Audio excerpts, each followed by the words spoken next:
Naging usap-usapan po mga kabida ito kung pagbitiw ng nasa 400 engineers dyan ho sa Department of Transportation. Ano po, na? Napakalaking bilang po yan, ano, mga kabida. Ngayon po ay kinumpirma ni Secretary Vince Dizon, ano, ang bagong talagang kalihim po ng Department of Transportation, ito hong pagbibitiw po ng nasa 400 engineers. Ang masaklap pa po dito mga kabida, nakakalungkot na balita, nasa 500 din di umano na mga empleyado po ng DOTR, hanggang ngayon, 2 buwan na pong walang sweldo po mga kabida, no? Napakalungkot po yan, ano? Alam naman po natin na meron pong mga pamilya yan na pinapakain. Bakit ganun? Ha? Bakit ganun yung sitwasyon dyan ho sa Department of Transportation?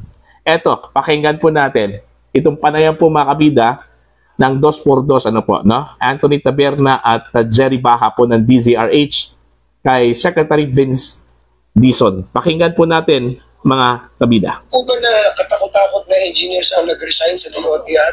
Nakakalungkot po. Mga gano'ng karami po yan? Ang report po sa akin, 400 po ang umalis. In the last, I guess, 6 months, 8 months. So, ano pa po dahilan?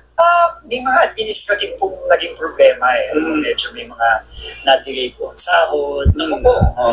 So, syempre po, ang engineers po, highly, highly competent yan eh. Talagang in demand po yung dahil yung mga skills niya, di So, syempre yun, na-offer sa private sector, mas maganda ang sweldo, at hindi na ho kinakaya yung minsan may mga na-delay, nakakaawa naman po sila. Pero, ang ginawa ko po, sana bumalik sila. Ang gagaling mo. Pinapahikayat ko po sa kanilang mga kaibigan na naiwan sa DOTR para sa bayan na po. Ina-assure po natin sila na wala po magiging problema sa mga issue tulad ng sweldo, mga delays, etc.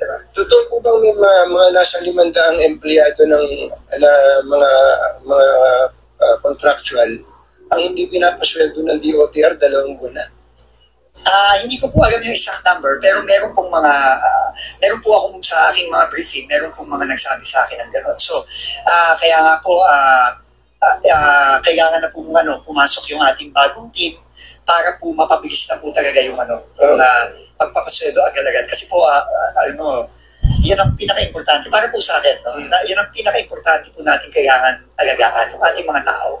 Kasi bagay mo, ako po, hindi ko naman po kayang pagganahin itong mga proyektong ito na nag-iisa eh. Totoo po ba na meron pang mga natitirang mga official dyan na gusto pang mag-midnight transactions? Hindi ko naman po masasabi. Pero ano po, ang importante naman po is maayos naman po ang transition.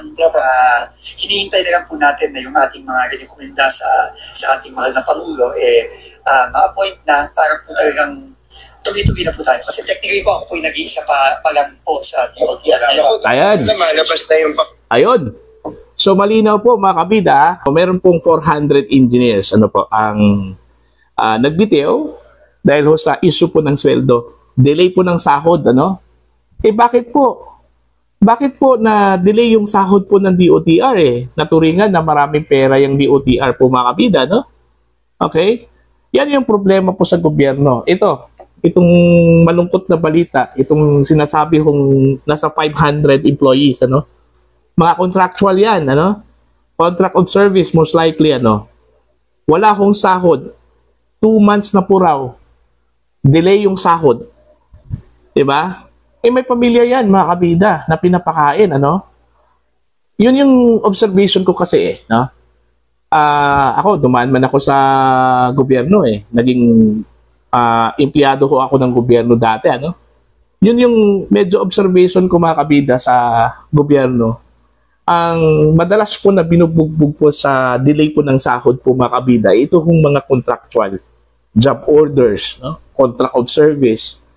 Grabe. Hindi ho sila naaawa doon. Diba? Kung tutuusin, mas mabigat yung trabaho po ng mga job orders, contractual, kaysa doon sa mga regulars Bakit? Kasi yung trabaho po ng mga regular employees, doon yung pinapatrabaho sa mga contractuals sa mga job orders po mga kabita. Yun yung totoo doon. Kasi Naging empleyado din ako ng gobyerno dati eh. Alam ko yung naging kalakaran po mga kabida, no? Yung mga trabaho na supposedly ang mga regular employees ang gumagawa, pinapagawa po nila doon ho sa mga job orders, contractual workers. Kaya nga, bugbog sarado, doon ho sa trabaho, bugbog sarado pa rin, doon ho sa delay po ng sweldo, ano? Hindi ko maintindihan po eh kung bakit po ano bang proseso na ginamit po mga kabida ng gobyerno para doon ho sa mga contractuals, doon ho sa mga hindi regulars employees, ano? Kung pwede lang po, kung ano yung sistema na ginagamit po nila sa pagpapasahod po ng mga regular employees, sana ganun din yun. Doon ho sa mga contractuals, no? Mga job orders. Diba? Pareho naman sila nagtatrabaho eh. Ayun ang sinabi ko po kanina. Minsan po mas lamang pa po yung yung mga contractuals po pagdating ho sa load po ng trabaho po mga kabida, no? 'Di ba? Naturingan na gobyerno na dapat sana sila po yung manguna at maging model po sana mga kabida doon ho sa pribadong sektor. Kaya siguro minsan marami hong mga pribadong establishments po na hindi ho sumusunod sa batas sa labor dahil siguro na may mga nakikita po sila dyan ho sa gobyerno mga kabida na hindi rin sinusunod po ng gobyerno, ano?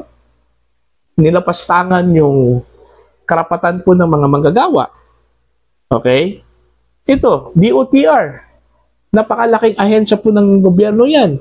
Namamahala po ng air transportation. Okay? Yung mga railways, sa kanila yun. Diba? Oo. So, napakalaking pera ang pumapasok dyan sa DOTR. Okay? Kung ikukumpara po natin sa ibang ahensya po ng gobyerno na namamahala din ng transportation, bakit ho may ganyang problema po sa gobyerno, sa kanilang ahensya? Yun yung problema. Tapos, pag mayroong mga empleyado na aalis, okay, pipigilan po natin. Paano inyo pipigilan yan? Na kung may offer sa iba, malaki yung offer, maganda yung pasahod, di ba? So, dapat yung gobyerno sana is magiging competitive. Competitive in the sense po mga kabila na pwede ho nilang tapatan kung ano man yung pwede hong maibigay po o mai-offer po ng private sector po. Diba? Ito, like, itong mga engineers, bakit ito sila nagsialisan? Sweldo ang binanggit po ni Secretary Dizon, ano? Ang dahilan, delays. Mga engineers yan, may title yan. Okay? 5 years na nag-aaral yan. No? Bago sila naging engineer po mga kabida, no? Tapos, i-delay mo lang yung kanilang sahod. Okay? Yun yung hindi dapat gawin po ng gobyerno. No? Dapat sila sana yung maging model when it comes to giving salaries. Dapat updated po, up to date. No? Alam mo, bilib ako doon sa sinabi ni Secretary Dizon na parang Jack Ma principle mga kabida. No? Inuuna yung mga empleyado. Yung karapatan po ng mga empleyado dapat tutukan po mga kabida. Pinaka-importante talaga yon sa lahat. Yung kapakanan po ng mga empleyado. Kasi paano gagana yung proyekto mo? Paano gagana yung opisina mo kung wala kong empleyado? Kung ikaw lang po yung nag-iisa. Hindi mo magawa lahat yun. Ano? Okay? Kung ikaw lang po yung nag-iisa, walang tulong mula sa mga subordinates mo. Diba? Jack Ma principle. Love your employees so that they will love you back. Ganun yun. Mahalin mo yung mga empleyado mo para mas lalo po silang magsipag sa kanilang mga trabaho. And eventually, ang result dyan mga kabida is maganda, di ba? Productive. Kaysa baliwalain mo yung empleyado mo, hindi mo bigyan ng sahod, hindi updated yung sahod, puro delay. Gaya na sinasabi ko po, may pinapakain na pamilya yan. Kaya nga sila nagtrabaho dahil gusto nila ng may income. Paano sila magkaroon po ng income kung delay yung kanilang sweldo? Actually, it's a matter of management yan baka hindi ho maganda yung management doon, no? Bago ho dumating po itong si Secretary Dizon. Ano? Sana po, sa bagong management po ng DOTR, ma-address na po itong problema na ito. Ano? Kasi ho, kung tutuusin po mga kabida, hindi lang po DOTR may ganitong problema eh. Halos lahat o lahat ng mga ahensya po ng gobyerno may ganito po eh. Yung JO talaga, job orders, contractual, yun yung madalas pong naiipit, no? Pagdating ho sa sweldo, sa sahod po nila. Sana po magkaroon po ng batas siguro no na pantay-pantay yung pagbibigay po ng sweldo, ano?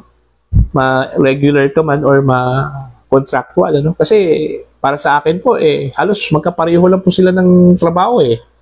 Although doon na lang po talaga siguro mag-differ sa benefits, ano? Pero when it comes to sahod, sa sweldo, dapat pareho eh. Yun yung sa akin lang po kasi gaya na sinabi ko po kanina, dumaan din ako sa gobyerno eh. Alam ko yung kalakaran dun eh. Alam ko yung trabaho ng JO, contractual, tsaka regular employees. So, yun lang po yung dapat tingnan po ng gobyerno, no? Kung paano po nila maangat yung standards po ng mga empleyado, no? At least, ang pinag-usapan po natin, dignity. Okay? Mga professionals yan. May mga pinag-aralan yan. Okay? Huwag ninyong tanggalin sa kanila yung kanilang dignidad. Kasi yung pagde-delay ho ninyo ng sahod sa mga empleyado po, parang tinanggalan na po ninyo sila ng dignity. No? Nawala na po ng dignidad eh. Kasi ang implication kasi dyan, pag delay yung kanilang sahod ng ilang araw din yun na binabawasan po ninyo yung kain po ng pangangailangan at pagkain po ng mga empleyado. Ano? So, yun lang po. Para sa akin, mga kabida. How about you? Kumusta po sa inyo? Ano po yung opinion po ninyo dito? Please comment down. At sa mga hindi pa po subscribers sa akin channel, please subscribe. Just click the subscribe button, click the notification bell, click all para updated po kayo sa aking mga uploads. Maraming salamat po sa inyong lahat. Mga kabida, magandang umaga sa lahat.